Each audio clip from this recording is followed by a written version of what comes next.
오늘 고난주간 다섯째 날인 금요일은 순환의 날이라고 우리가 이렇게 부릅니다. 오늘은 이 순환의 날에 주님이 십자가를 지시는 이 모습, 순환당하시는 이러한 모습을 보면서 이 하나님의 사랑을 죄인들을 위해서 확증하려는 주님의 고난의 극치를 우리에게 보여주고 있습니다. 주님은 지난 밤에 만찬과 섬김 그리고 마지막 설교를 끝내고 이 한밤중에 예수님이 이렇게 철야 기도를 하시려 베드로와 요한과 야고보를 따로 데리고 겟세마네 동산에 올랐습니다. 그러면서 이제 겟세마네 동산에서의 기도를 하시면서 금요일을 맞이하게 되는데요. 이 동산에서 예수님은 중대한 결정을 하는데 그것은 정말 이 십자가를 예수님이 지셔야 되는가? 물론 예수님이 잘 알고 있습니다만 그 십자가라고 하는 이 고난의 무게가, 그 짐이, 그 농도가, 그 비참함이 그야말로 예수님도 감당할 수 없는 큰 무게였다 이 말입니다. 그래서 아주 중대한 결정을 하는데 그 결과 예수님은 하나님의 뜻을 받아들였습니다. 내 원대로 하지 마옵시고 아버지의 원대로 하옵소서라고 그랬죠. 자신의 고난과 고통보다도 이 하나님의 계획 가운데 그리고 그 뜻을 이루기 위한 위대한 결단을 예수님께서 기도하는 중에 하게 되는 것입니다. 이 결단이 있고 나서 이 세 제자에게 일어나 가자고 하면서 동산 어귀에 있던 나머지 8명의 제자들도 함께 했습니다. 그리고 제자들은 예수님의 얼굴에 그 눈물이 핏방울과 함께 흘렀던 그 모습을 보면서 뭔가 심상치 않음을 분명히 느꼈을 것입니다. 대략 이때가 새벽 3시나 4시쯤으로 이렇게 추정을 합니다. 그러니까 예수님께서 최후의 만찬을 하시고 그리고 겟세마네 동산에 가셔서 밤이 맞도록 기도하시면서 새벽을 맞이하게 된 겁니다. 이어서 제사장이 보낸 무리들에 의해서 예수님은 순순히 잡히셨고 이렇게 빌라도의 법정에 가게 되는데 이러한 모든 과정들은 성경에 보니까 예수님께서 성경을 이루게 하려 하심이라 라고 말씀했습니다. 주님의 삶은 이처럼 처음부터 끝까지 십자가라고 하는 일관된 목적을 향해서 움직이고 있었다. 이 땅에 오시면서부터 그리고 33년의 생애를 그리고 이 고난의 일주일의 삶을 마지막 십자가에 이르기까지 모든 삶의 목적이 이 십자가를 목적하고 지금 예수님께서 그 삶을 움직이고 있음을 우리는 보게 됩니다. 그러나 그 순간 제자들은 수치스럽게 모두 다 예수님을 버리고 도망쳐버리고 말았습니다. 제자들이 다 떠난 이 고독한 상태에서 예수님은 홀로 남아 정신없이 신문을 받았습니다. 대제사장의 뜰에 끌려가고 또 헤롯 왕에게 끌려가고 이렇게 오가는 가운데 빌라도의 법정까지 끌려가고 밤새도록 기도하셨던 예수님이 그 지친 육체를 이끌고 이렇게 수많은 고난과 고통 속에서 홀로 남아서 정신없이 신문을 받았는데 마지막 빌라도에 의해서 최종적으로 유죄 판결을 받게 되죠. 그리고 예수님은 십자가를 지시게 됩니다. 여러분, 그런데 이 십자가라고 하는 것은 단순한 십자가의 돌아가심만으로 우리가 의미하지 않습니다. 십자가의 의미가 우리에게 얼마나 크게 다가오느냐, 그 십자가가 우리에게 얼마나 농도 있게 다가오느냐 하는 그 십자가의 의미로 우리는 이 땅의 신앙생활의 깊이를 결정할 수밖에 없습니다. 역설적으로 우리는 우리 인간의 부족한 면이 너무나 많아서 그렇게 우리의 모든 죄의 결과 그 심각하고도 그 엄청난 이 고난의 십자가를 예수님께서 질 수밖에 없었던 것입니다. 먼저 주님이 채찍에 맞았죠. 여러분, 이 채찍이라고 하는 것은 그냥 끈으로 되어 있는 것이 아니라 그 끝이 이렇게 쇠조각이나 아니면 동물의 뼈조각이 달려 있어 가지고 그 채찍을 맞으면 대부분 사람들이 기절을 합니다. 살점이 파이면서 이렇게 그 채찍에 맞음으로 예수님이 심한 고통을 당하셨죠. 여러분, 그 채찍은 우리의 병든 부분을 치유하기 위해서 대신 당하신 것이다 라고 성경은 말합니다. 이사야 53장 5절에 보니까 그가 찔림은 우리의 허물 때문이요 그가 상함은 우리의 죄악 때문이라. 그가 징계를 받음으로 우리가 평화를 누리고 그가 채찍에 맞음으로 우리가 나음을 받았도다 라고 말씀을 하고 있습니다. 그리고 예수님은 모든 것이 다 벌거벗겨진 다음에 십자가에 달리지 않습니까? 그러면서 이 병사들에게 희롱을 당합니다. 그들은 예수님에게 가시면류관을 만들어 씌웠습니다.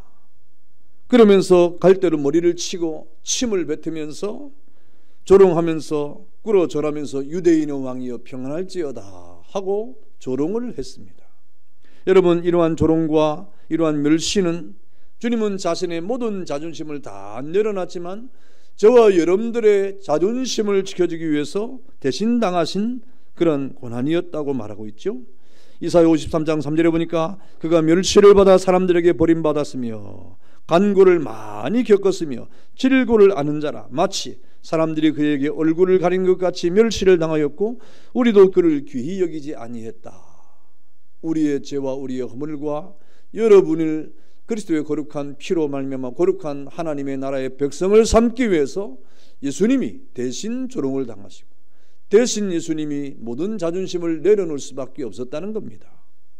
그리고 직접 십자가를 지고 골고다를 가셨습니다. 밤새 치료를 받고 채적의 고통을 통해서 이렇게 온몸이 만신창이가 된 예수님께서 그 무거운 십자가를 지고 이렇게 그 걸음을 걸으면서 그 십자가의 길이라고 하는 비아 돌로로사를 올라가는 가운데 넘어지고 또 넘어지고 넘어질 수밖에 없는 그런 모든 힘이 붙인 십자가의 길이었습니다. 그래서 이사야 53장 4절은 그는 실로 우리의 질고를 지고 우리의 슬픔을 당하였거늘 우리가 생각하기를 그는 징벌을 받아 하나님께 맞으며 고난을 당한다 하였다 그랬습니다. 여러분, 이렇게 예수님은 그 십자가조차도 지기 힘들 만큼 모든 힘이 다 빠졌습니다. 여러분, 육신적인 힘만 빠진 게 아닙니다. 그 영혼은 하나님의 외면을 받고 도무지 돌아보지 아니하는 가운데 그 모든 인류의 죄를 그리고 하나님의 모든 인류에 대한 저주를 그 한 몸에 받으면서 그 비아 돌로로사를 걸어가신 주님의 질고의 걸음을 성경이 증거하고 있지 않습니까? 주님은 더 이상 그 십자가의 길을 걸어가면서 십자가를 질 수가 없었습니다. 그때 북아프리카 구레네 사람이었던 유월절을 지키기 위해서 온 시몬이라고 하는 구레네 사람이 대신 십자가를 지고 그 길을 올라가지 않습니까? 그러면서 오늘 본문에 보니까 주님은 마지막 십자가 위에서도 모략탄 포도주를 거절했습니다. 보통 십자가 사형수들에게 모략을 섞은 포도주를 마시게 하는데 그 이유가 무엇입니까? 그 형틀이 너무나 잔혹하기 때문에, 그 십자가의 형틀이 너무나 힘들기 때문에, 인간으로서는 견딜 수 없는 고통이기 때문에 그 마지막 고통을 덜어주기 위해서 모략을 탄 포도주를 마시게 하는 그런 장치를 합니다. 마취제죠. 여러분, 어쩌면 마지막 그 십자가형을 당하는 사형수에게는 그것이 한순간 필요했을지도 모릅니다. 그런데 예수님께서는 그것마저도 거절하셨다. 죽음의 극심한 고통을 다른 곳에 의지하지 않고 주님이 홀로 다 담당해야만 하는 자신의 사명이기 때문에 예수님께서 그것을 거절하신 것이죠. 고통이 없는 십자가는 주님께서 원하시는 바가 아니었습니다. 고통을 더는 십자가도 마찬가지입니다. 여러분, 우리가 우리의 사명의 길을 갈 때에도 우리에게 필요한 그 십자가의 길을 걸어갈 때 나에게 그 십자가의 길이 고통이 주어진다고 하면 그 고통을 달게 받을 줄 아는 그러한 믿음도 필요한 거예요. 주님은 그 십자가의 길을 걸어가시면서 그 마지막 고통까지도 다른 것에 의지하지 않고 오롯이 그 고통을 자신의 몸과 그 영혼에 담으면서 십자가에 짐을 주신 분이 바로 예수님이신 것입니다. 이사야 53장 6절에 보니까 우리는 다 양 같아서 그릇 행하여 각기 제 길로 갔거늘 여호와께서는 우리 모두의 죄악을 그에게 담당시키셨도다 라고 말씀했습니다. 그리고 오늘 예수님께서는 3시에 오늘날로 오전 9시에 십자가에 못 박히셨고 그 뒤 해가 중천에 떠 있을 때에 어둠이 가시지 않은 그 오후 3시에 예수님은 이렇게 운명을 하셨습니다. 여러분, 그런 운명의 순간에 오늘 마가복음은 어떤 기록을 하고 있습니까? 오늘 성경에 보니까 예수님이 십자가에 못 박혀 죽으신 그 순간에 모든 해가 빛을 잃고 어둠이 이 땅을 덮을 때 그 순간에 성전의 지성소를 맡고 있던 휘장이 위에서부터 아래까지 찢어졌다라고 성경은 말합니다. 그 순간 사형을 집행했던 백부장이 십자가 앞에서 무릎을 꿇고 말하기를 이는 진실로 하나님의 아들이었도다 라고 증거를 했습니다. 여러분, 이러한 주님의 죽으심 앞에, 이런 십자가의 그 주님의 고난을 우리가 생각할 때 이 고난이 어떻게 예수님이 당할 고난이겠습니까? 이 고난이 어떻게 주님이 지실 고난이겠습니까? 우리는 십자가를 통해서 하나님의 사랑을 깨닫고 그 십자가가 얼마나 고난의 십자가인가를, 얼마나 비참한 형태인가를 깨달을 때 그 죄가 우리에게 있다고 하는 이 사실 앞에 우리의 죄가 얼마나 심각한 것인가를 깨달아야 돼요. 그 모든 죄악에서 구원을 받은 이 사실 앞에 여러분은 감사를 하는 그런 은혜가 있어야 되는 겁니다. 여러분, 오늘 한 사건이 벌어졌는데 주님의 십자가의 죽음과 함께 휘장이 찢어지는 사건이 벌어졌습니다. 여러분, 이 사건은 우리에게 무엇을 가르쳐주는 것입니까? 이 사건의 의미를 이해하기 위해서는 성소에 이 휘장이 왜 있었는지를 우리가 알아야 됩니다. 우리가 잘 아는 대로 구약의 성소는 휘장이 있었습니다. 이 성소의 가장 중요한 의미가 뭡니까? 하나님의 임재예요. 이 성소의 가장 중대한 의미는 하나님의 임재예요. 그래서 구약의 이스라엘 백성들이 시내에 나서 성소에 대한, 성막에 대한 하나님의 계시를 받고 이 성막을 만들고 난 이후에 그 다음에 벌어진 일이 무엇입니까? 하나님의 임재죠. 하나님이 이스라엘 백성 가운데 임재하셔서 내가 너희와 함께 하고 있다고 하는 임마누엘의 은혜를 우리에게 알려주지 않습니까? 그것이 형상적으로 불기둥과 구름기둥 같이 우리에게 보여주었습니다. 말하자면 임마누엘이죠. 여러분, 이것은 다시 말하면 하나님과 이스라엘 백성 간의 교제를 말하는 겁니다. 내가 너희와 교제하고 싶다 이 말입니다. 함께 하고 싶다고 하는 말은 교제하고 싶다는, 사귐이 있으면 좋겠다는 말입니다. 여러분이 사귐이 있다는 말이 얼마나 좋은 말인지 몰라요. 그래서 여러분 늘 주님과 함께 사귀어야 됩니다. 하나님과 사귀어야 됩니다. 성령님과 사귐이 있어야 돼요. 늘 사귐이 있다는 말은 함께 하는 것입니다. 오늘 하나님께서는 이 성소의 임재를 통하여 내가 너희와 함께 하겠다고 하는 하나님과의 교제를 지금 우리에게 나타내주고 있는 겁니다. 그런데 성막에는 지성소와 성소가 분리되어 있는데 이 지성소 안에는 언약궤가 있죠. 언약궤가 있고 거기 언약궤 위에 이 뚜껑을 덮는데 거기가 바로 속죄소입니다. 속죄소입니다. 이 속죄소를 영어 성경에 보니까 킹 제임스 버전에는 그것을 은혜의 장소라고 해서 시은소다 이렇게 번역을 했어요. 속죄소 또는 시은소 이렇게 말합니다. 은혜의 장소라, 죄 사함을 받는 장소입니다. 그래서 구약의 제사장들이 이렇게 하나님 앞에 1년에 한 번씩 나아갈 때 양을 이렇게 잡습니다. 양을 잡는데 2마리를 취하죠. 2마리를 취하는데 한 마리는 이스라엘 백성 가운데 보내집니다. 이스라엘 백성 가운데 보내져 가지고 그 회중 가운데 돌아다니면서 온갖 이스라엘 백성들이 이 돌을 던지고 또 침을 뱉고 그리고 채찍으로 때리고 주먹질을 하고 발길질하면서 자신의 온갖 악담을 다 던지는 거예요. 그래서 그 양이 이스라엘 백성의 그 사이를 돌아다닐 동안에 만신창이가 됩니다. 그 양을 성경에 아사셀 양이라고 말하죠. 그 양은 제사장이 이끌려 가지고 마지막에 그 요단강을 건너 그 요단강 밖으로 보내집니다. 광야에 보내집니다. 광야에 버려진 이 양은 아무도 보호를 받지 못하는 가운데 악한 짐승들과 사나운 짐승들에게 잡혀 죽는 그런 마지막 결과죠. 예수님입니다.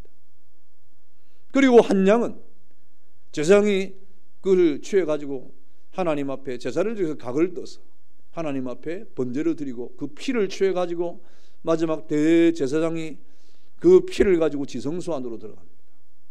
지성소에 들어갈 때는 피가 없이는 안 되는 거예요. 그리고 지성소 안에 들어가서 그 잡은 양의 피를 속죄소에 뿌리면서 그 모든 이스라엘 백성들의 죄 사함을 위해서 기도하지 않습니까? 그렇게 하나님 앞에 피를 뿌린 그 시온의 시온소 속죄소에 그 피를 뿌림으로 그것을 증거로 삼아가지고 모든 죄가 사함을 받았다고 하는 확증을 받고 나오는 것이 바로 제단에 있는 그 속죄소의 그런 역할입니다. 여러분, 그런데 지금 이 성소와 지성소의 사이에 있는 휘장이 찢어졌다 그랬습니다. 여러분, 그 말은 무슨 말입니까? 하나님 앞에 속죄소가 찢어졌다고 하는 말은 이것은 본문의 38절 보니까 예수께서 큰 소리를 지르시고 숨기시니 이에 성소의 휘장이 위로부터 아래까지 찢어져 둘이 되니라 그랬어요. 여러분, 마가복음에 예수님의 죽으심과 이 속죄소의 찢어짐의 관계성을 지금 연결하고 있는 것 아닙니까? 예수님이 십자가에서 피 흘려 돌아가셨는데 그 시간에 성소의 휘장이 찢어졌다고 하는 이 의미가 도대체 어떤 의미인가 하는 것입니다. 여러분, 우리는 이러한 이 사건을 통해서 이스라엘 백성 가운데 이 성소를 지나 지성소 안으로 들어가는 그 일은 일련의 대제사장들에게 그 양의 피를 가지고 하나님 앞에 나아갈 수밖에 없는 유일한 길이었는데 그 길이 열렸다 이 말이죠. 그 길이 활짝 열렸습니다. 다시 말하면 이 사건은 죄로 인하여 하나님께 자유롭게 나갈 수 없도록 가로막혀 있었는데 그 휘장을 예수님 자신의 피로 걷어버렸다 이 말이에요. 예수님의 피로 그 휘장을 다 없이 했다는 말입니다. 그것을 결정적인 사건인 것을 우리에게 보여주고 있는 거예요. 예수님의 십자가의 사건이야말로 하나님의 거룩한 은혜 가운데 나아갈 수 있는 그 시온의 장소로, 그 속죄의 장소로 성소를 지나 지성소를 향하여 나아갈 수 있는 그 거룩한 길이 예수님의 그 피로 말미암아 우리에게 주어졌음을 보여주는 결정적인 사건이라는 것입니다. 여러분, 죄라고 하는 것은 하나님과 우리의 관계를 단절시켰지 않습니까? 그런 단절시킨 이 죄가 다시 말하면 하나님과의 온전한 관계나 사귐을 할 수 없게 만들었는데 그것이 바로 휘장이라고 하는 것이었다. 그런데 우리 예수님이 십자가의 죽으심으로 말미암아 하나님과의 모든 단절된 관계를 활짝 열어놓았다고 하는 이 상징적인 사건이 바로 오늘 휘장이 찢어진 사건의 내용을 우리에게 보여주고 있는 것입니다. 그러므로 예수님 십자가에서 운명하실 때 휘장이 찢어진 가장 중요한 이유는 무엇입니까? 우리가 하나님 앞에 나갈 수 있게 됐다는 거예요. 하나님 앞에 나갈 수 있게 됐다는 거예요. 그러면서 이 사건을 통해서 우리에게 주는 것이 무엇입니까? 바로 하나님과의 교제의 자유가 우리에게 주어졌다. 누구든지 예수 그리스도의 피를 힘입어 하나님 앞에 나아가면 막히지 아니하고 중단되지 아니하고 결코 누가 막아서지 아니하고 하나님 앞에 누구든지 자유롭게 나아가서 하나님과 교제하고 하나님과 사귐이 있게 되었다고 하는 사실을 우리에게 보여주는 것입니다. 이제 주님의 십자가의 죽으심으로 말미암아 이렇게 큰 변화가 벌어진 것이죠. 이제는 하나님과의 이 교제가 시공간을 초월해서 하나님과의 사귐이 있을 수 있다는 거예요. 그 전에는 어떻습니까? 장소나 시간이나 아니면 재물의 이런 여러 가지 제한이 많았어요.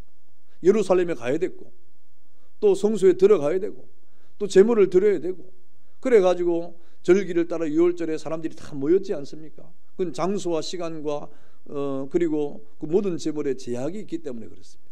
그런데 지금은 어떻습니까? 우리가 예루살렘에 안 가도 돼요. 뭐 구약에 제물을 드리는 것처럼 제물을 안 드려도 되는 것입니다. 이미 예수님께서 그 모든 것을 다 이루었기 때문에 그리스도의 속죄의 피를 의지하는 모든 사람들은 어떤 공간에서든지 어떤 제약을 받지 아니하고 제물의 어떤 제약도 받지 아니하고 시간의 제약도 받지 아니하고 공간의 제약도 받지 아니하고 자유롭게 하나님을 만나는 그러한 은혜를 우리가 받게 된 것입니다. 여러분, 기독교의 핵심이 무엇입니까? 기독교의 핵심은 하나님을 만나는 게 핵심이에요. 하나님과의 교제가 핵심입니다. 우리 사람이 이 세상을 살아갈 동안에 제일 중요한 목적이 무엇인가? 이 질문이 무엇입니까? 웨스트민스터 신앙 고백서의 교리문답의 첫 번째 질문이 사람의 제일 된 목적이 무엇인가를 묻습니다. 여러분, 그 답이 무엇입니까? 하나님을 영화롭게 하고 하나님을 영원토록 즐거워하는 것이다 라고 말씀했어요. 여러분, 이 말은 다시 말하면 하나님과 교제하는 데 있다 이 말입니다. 사람의 제일 된 목적은 그 하나님과 교제함에 있다는 거예요. 여러분, 우리 예수 믿는 사람들의 제일 된 목적은 하나님과의 교제입니다. 하나님을 만나는 겁니다. 하나님과 사귀는 겁니다. 여러분, 하나님과 교제하면 어떻게 된다 이 말입니까? 하나님과 교제하면 기쁨이 충만해진다는 말이에요. 여러분, 좋아하는 사람과 교제하고 만나면 기분 좋지 않습니까? 정말 좋아하는 사람 만나면 기분이 좋아가지고 시간 가는 줄 모르지 않습니까? 정말 좋아하는 사람을 만나면 뭐 어느 곳에 있든 그것이 초가삼칸이라도 정말 행복하지 않습니까?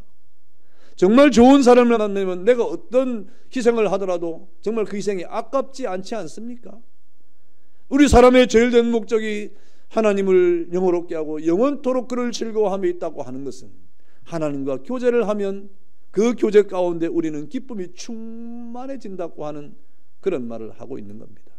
여러분, 하나님과 교제하고 하나님과 만나면서 여러분 기쁨이 충만합니까? 하나님과 만나는 것이 부담이 됩니까? 하나님을 만나는 것이 무엇인가 이 걸림돌이 되고 있습니까? 우리 기독교의 핵심은 하나님과의 만남과 교제에 있는 겁니다. 여러분이 하나님과의 만남과 그 교제를 통하여 기쁨이 충만하려고 하면 먼저 하나님 앞에 나아가야 되는데, 그 길이 활짝 열려야 되는데, 시온의 대로가 열려야 되는데, 그 시온의 대로를 열게 하신 분이 바로 오늘 예수님이시오.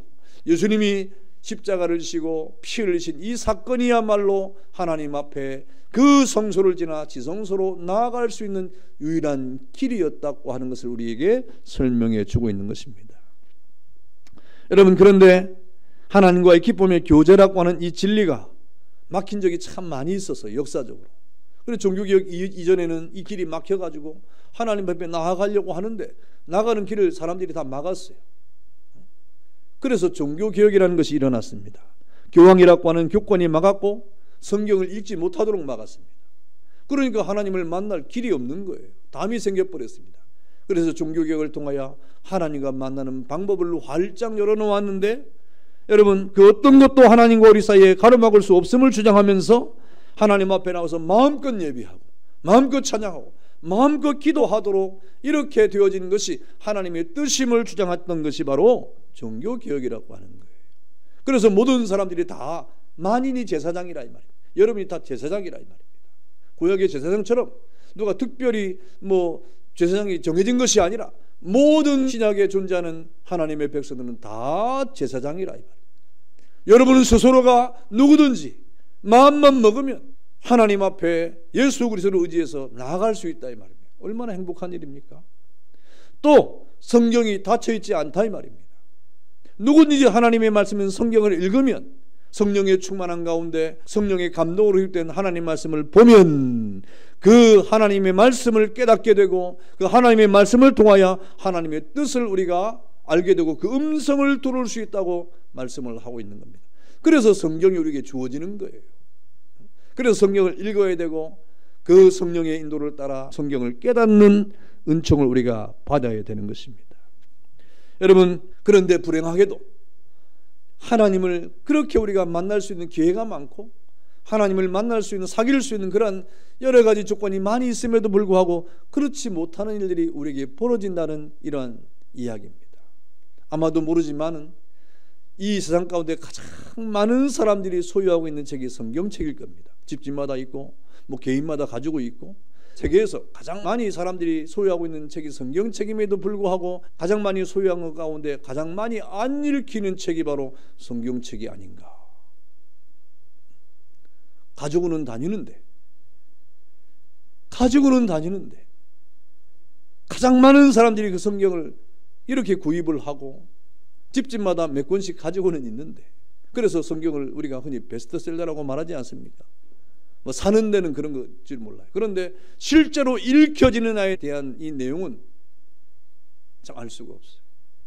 거기에 더해가지고 하나님 말씀을 읽는데 그 하나님 말씀을 읽고 그 하나님 말씀 안에서 진리를 발견하는 사람은 도대체 얼마나 되겠느냐. 여러분, 성경의 길을 열어주신 분이 예수님입니다. 그래서 우리는 하나님의 말씀을 통하여 진리를 발견하고 그 하나님 말씀을 가까이 하고 또 경험을 하고 즐거워하고 이렇게 하나님의 그 뜻을 깨달을 때 그 하나님의 뜻을 깨달은 사람을 통하여 하나님이 역사를 하는 것입니다. 성도 여러분, 오늘 예수님께서 십자가를 지지 않았습니까? 십자가는 현실적으로 비극이지만 결코 비극이 아니었음을 또 한번 깨닫습니다. 십자가는 우리를 구원하시기 위한 하나님의 계획이었고 그 십자가를 통한 하나님은 위대한 승리를 이루셨고 그 십자가의 그 자체로서는 고통과 그 슬픔과 말할 수 없는 고뇌가 있었지만 그 십자가를 통하여 우리는 하나님과의 사귐의 기쁨과 하나님과의 사귐의 은혜를 받게 되었다는 사실 앞에 십자가는 비록 고난과 고통의 현장이었지만 또 다른 면에서 우리에게는 정말 하나님 앞에 감사의 제목일 수밖에 없는 겁니다. 여러분, 진정 승리의 삶을 원하십니까? 그렇다고 하면 더 이상 말할 필요 없이 십자가의 원리를 깨닫고 그리고 십자가를 질 줄 알아야 됩니다. 그 십자가를 접을 때 진정으로 우리가 하나님 앞에서 우리의 삶을 깨달을 수가 있어요. 십자가의 원리가 무엇입니까? 내가 죽음으로 문제가 해결되는 그 원리, 이것이 십자가의 원리인 것입니다. 우리가 살아가면서 자신의 모습을 깨닫지를 못하고 저 사람은 좀 변했으면 좋겠다, 저 사람 좀 달라졌으면 좋겠다 하는 마음들이 참 많이 있죠. 저도 마찬가지예요. 목회하는 입장에서 우리 성도들이 좀 빨리빨리 좀 이렇게 성장하고 자라갔으면 좋겠고 변화를 받아가지고 열심히 주의를 하면서 이렇게 목적으로서 예수를 삼는 삶을 살았으면 좋겠다고 하는 말이 꿀떡 같습니다. 그러면서 이렇게 여러분들이 좀 이렇게 좀 어떻게 좀 했으면 좋겠다는 마음이 왜 없겠어요? 저도 그런 마음이 좀 많이 있습니다. 그러나 그런 생각을 하면서 좀 금방 그 생각을 내려놓습니다. 그래, 그 생각이 내 생각이지 하나님의 생각은 아니니까 내려놓습니다. 그러면서 다른 사람이 변하는 것보다 내가 변하는 게 훨씬 쉬워요. 다른 사람을 변화시키는 것보다 자신을 변화시키는 것이 훨씬 쉬운 것입니다. 그것이 무엇입니까? 그것은 내가 죽는 거죠. 내가 내려놓는 거죠. 하나님 앞에 내가 나를 내려놓는 거예요. 여러분, 오늘 십자가의 진리의 가르침이 무엇입니까? 십자가의 진리의 가르침은 내가 죽는 길밖에 없다는 것을 가르쳐주고 있는 겁니다. 예수님이 죽으셔야 우리에게 생명이 있는 것처럼 여러분, 이 땅을 살아갈 동안에도 우리 자신이 져야 될 십자가를 우리가 지지 아니하면 답이 없습니다. 다른 사람이 대신 지지 않습니다. 다른 사람이 그 십자가를 대신 끌고 가지 않습니다. 우리의 몫에 태인 십자가는 우리가 스스로 져야만 십자가를 통하여 우리는 또다시 주님 앞에 서게 되는 것입니다.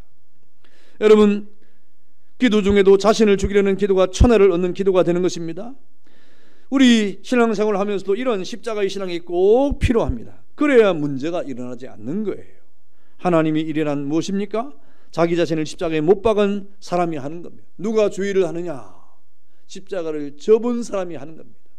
십자가를 지는 사람이 하는 겁니다.